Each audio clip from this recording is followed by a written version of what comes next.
Okay, just want to show you what the engine is running like. As you can see, it's running pretty lousy. This feels like it's running on only 2 cylinders. So let's get inside and I'm going to show you what it looks like on the scanner.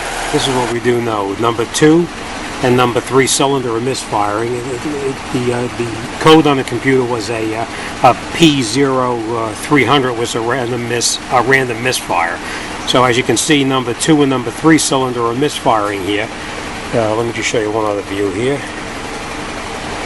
Okay, and as you can see, the cylinder number 4 is firing. Number 3, number 2 and number 3 are not firing. Number 1 is firing. And then we'll go into our misfire data, and as you can see, cylinder number 1 has no misfires. Cylinder number 2 is 158,000 misfires. Same thing on cylinder number 3, it's like 160 something thousand, and number 4 is not misfiring. So I've run into this problem before, and what I'm going to do, let me shut that off. What I normally do with a situation like this is, because I've done this before, where I've changed just the coil, and the coil was no good, and then it wound up the module also had to be replaced. So what I do is I replace the module and the coil in one assembly. So the way you're going to do that is you take off your oil cap, and then this cover comes right off. You just pull it, and it pops right off. And then what we're going to be replacing is the module goes bad here all the time. But what happens is the module goes bad because one of the coils is usually no good. I've done it already where I've changed the module, replaced the module with a new one, put it back together, ran beautifully. Inside of a couple of days it comes back, the module I just put in is burnt out. And the reason for that is because the coils are probably drawing, the resistance is off in the coils, or it's a defective coil, thereby causing the module to prematurely burn out. So what I've done is, to avoid that problem now, I changed both the module as well as the coil pack assembly, because this comes as one complete assembly. All right, so what we're going to do is we're going to take this plug off right here. We're going to take out these 4 screws right here, and we're going to remove this whole assembly. So let me grab a tool and let's get started. What we're going to do is we're going to take this clip off right here, and what you do is a little lock clip on top right here. You just pry it back just so you can get this plug out, and then you unplug the plug from the module. Be careful because you don't want to break it. Right. Unplug it from the module, just relocate it to the side for now, and then we're going to take that out. And there's 4 10mm screws. You can take them out.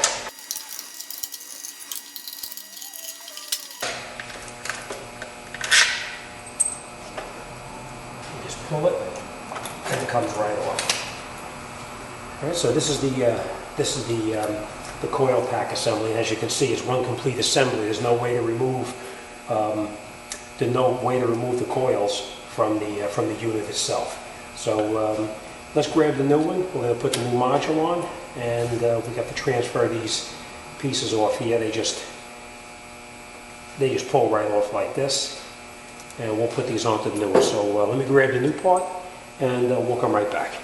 And basically, what you're going to do is this is the new module, and this is the new coil assembly. With this piece here, we're going to put a little bit of that dielectric grease that comes with it on here.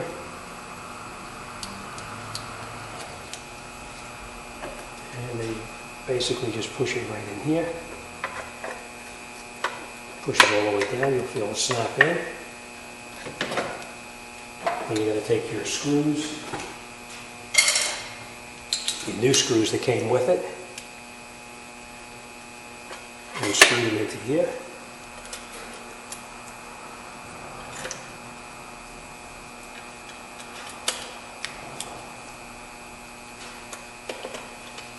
You probably just want to do this by hand. You don't want to use an electric drill or electric screwdriver or anything like that, because you are screwing into plastic and you don't want to crack it. It just screws right in like that.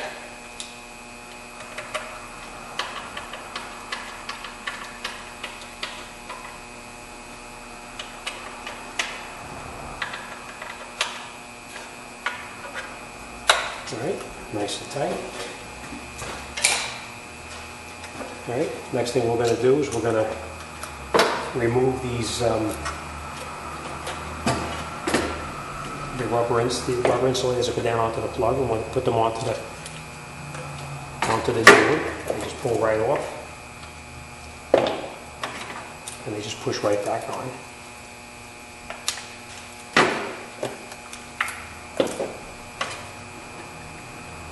That's it. I'll get this out of here.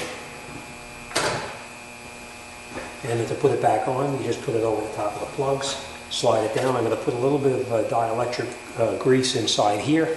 Okay, you got a grease in, and you just push it right down on top of the spark plugs, and you push it down, and then you reattach it with your 10mm bolts.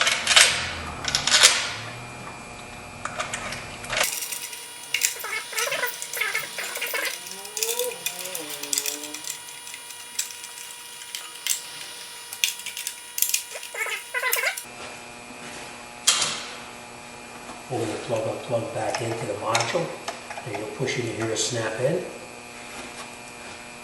and then you push your lock tab back down to lock it in place. And just going to put this on temporarily just to start it and make sure it's okay. Again, the reason I'm doing both of them is because it happened to me. I have already changed just the module, put a new module on, and it ran beautifully for a day or two, and it winds up coming back with a misfire that redeveloped inside there again, and it turns out that the new module I put on just burnt out. And the reason for that is because the coils go bad, overloads the module, and it burns out the module. So let's start it up and let's see how it runs.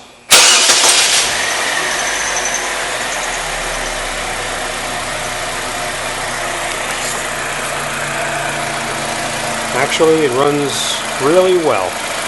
So let's go inside and check our misfire counter and see what's going on with that. I'm going to go down to misfire data.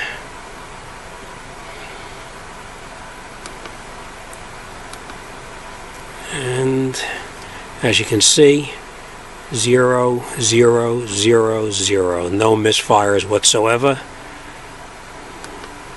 So we know that as you can see, it was misfiring quite a bit, and now the misfire is gone. All right, so that's just the way I do it. I change both I